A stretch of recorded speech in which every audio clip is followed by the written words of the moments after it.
Hi everyone, in today's session we will discuss about the Teradata fastload utility, how Teradata fastload works, what are its limitations and prerequisites, we will see in this session. Let me quickly open the presentation which I have prepared for this session.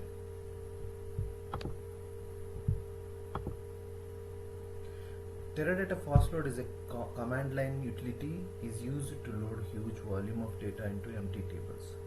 This will not load duplicate records, even the target table is a multi-set. Basically, multi-set table allows the duplicate records, but fastload will not allow to insert duplicate records. The limitation on the target table is like it should not have a secondary index, it should not have a join index and any foreign key references. Fastload terms are logon, database, begin loading, error files, checkpoint, set record, define file, insert, end loading and log off. I'm just reading it out loud, but in the demo I will surely show you each and every term in action. Fastload prerequisites. Prerequisites are one empty target table. It can be created well ahead the execution of the script and kept it empty, or we can create the table within the script and load the same table in the script. And the second thing is two error tables. These tables are created automatically by the fastload. First error table captures conversion errors and constraint violation errors.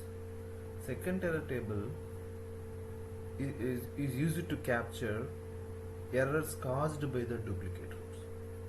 Now we'll go ahead and see the demo. I have created a set of scripts for this demo session. Let me quickly open the path where I have already stored the fastload scripts. This is the path where I have all the fastload scripts, and when people are trying to save the scripts, right, the commonly asked question is like, what is the extension of the fastload script? So the extension of the fastload script is .fld. So now what we will do, we will see how to run this script and what are the terms that are used in this script. First I will just open the fastload script and explain you what are the terms are used in the fastload scripts. I will just open it up with Notepad++.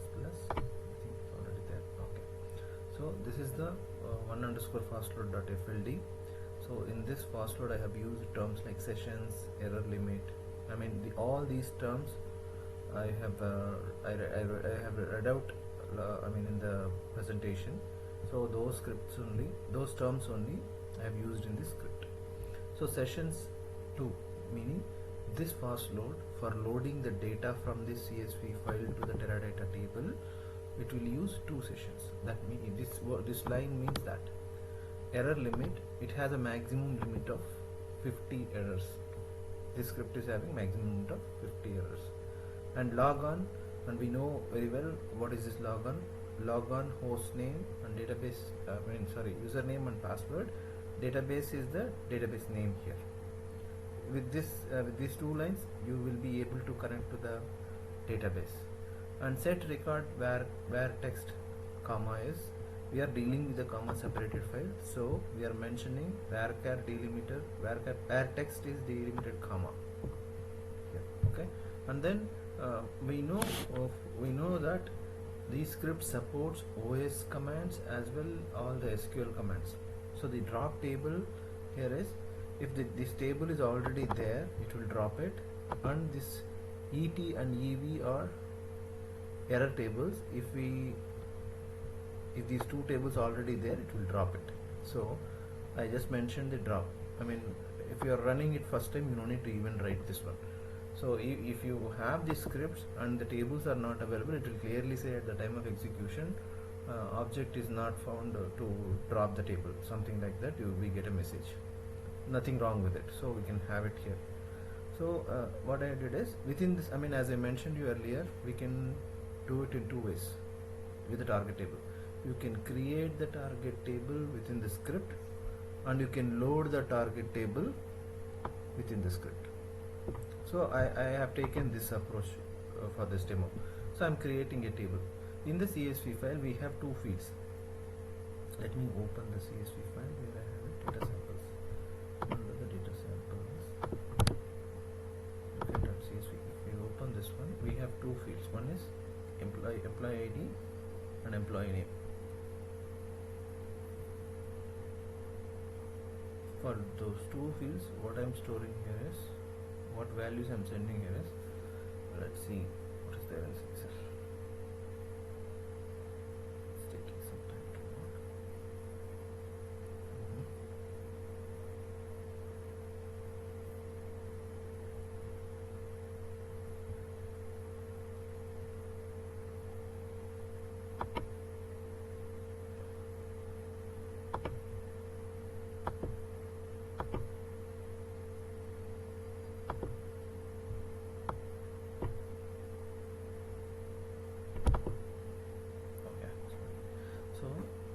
Employee ID, I have given numbers. Employee name, I just mentioned the cricketer names.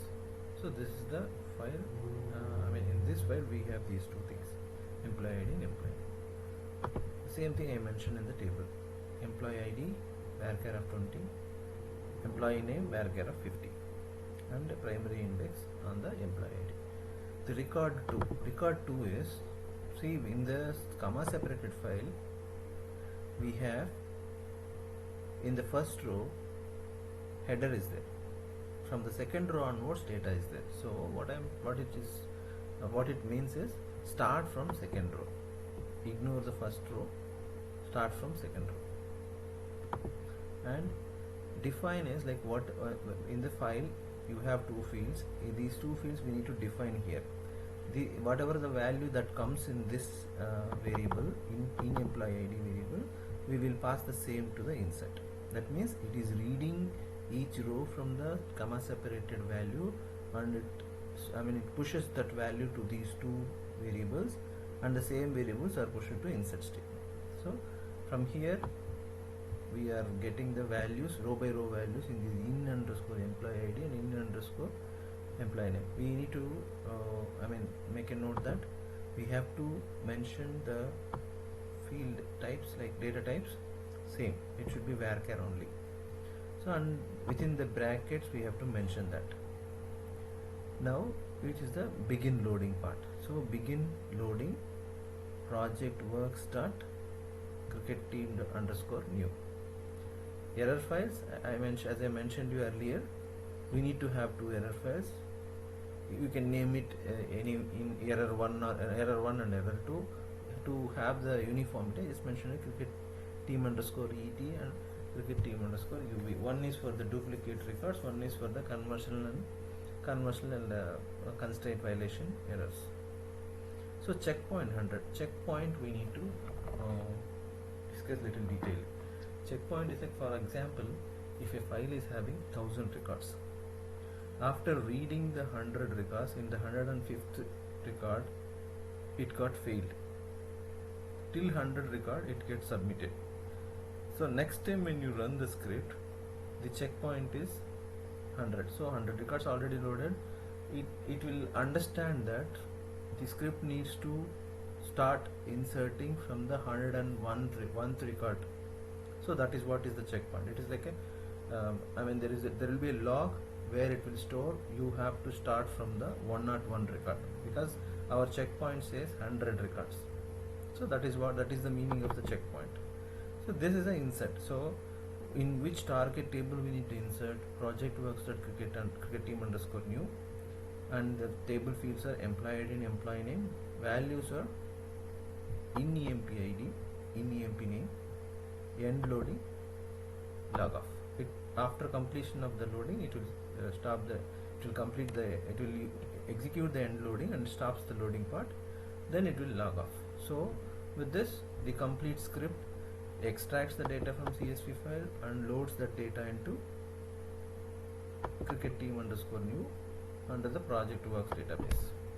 Okay, so now what we will do, we'll just go ahead and run the script and see what will happen. Open the command prompt and go to the respective path where we have all these files. So this is the path where I have these scripts. Now what I'll do, fast load space underscore, sorry, again, less than one underscore fast load, not FLD. So if I hit this one, it will execute all the commands that are there in this FLD script and will give us the output. So it is executed. Now we will see how many records inserted. Total we have 51 records. One record is skipped. Total inserts applied 50. Okay. Now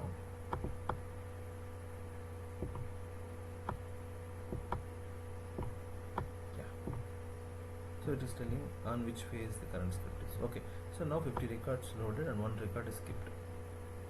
Let's go and see it in the table. What is the table name? Cricket new. So let's go to the table data.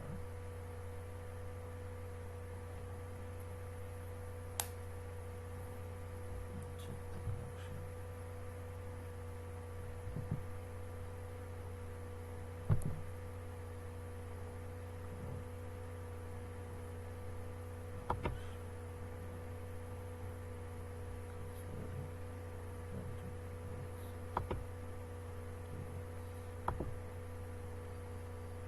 So we have a table called cricket table.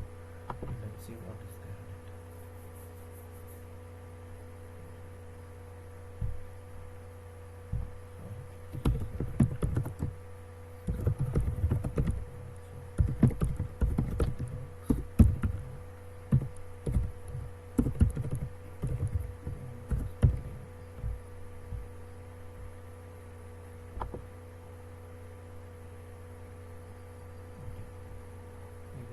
Records loaded.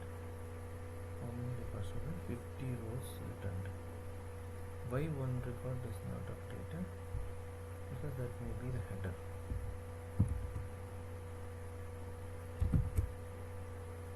Yeah. So header. So you started from the second record. Okay. This is how fast load works. So I think I showed you all the terms that we need to use in fast load. Please subscribe to my channel. If you like the content provided in this video, please give a like. It gives me motivation to build more technical content. Thank you very much.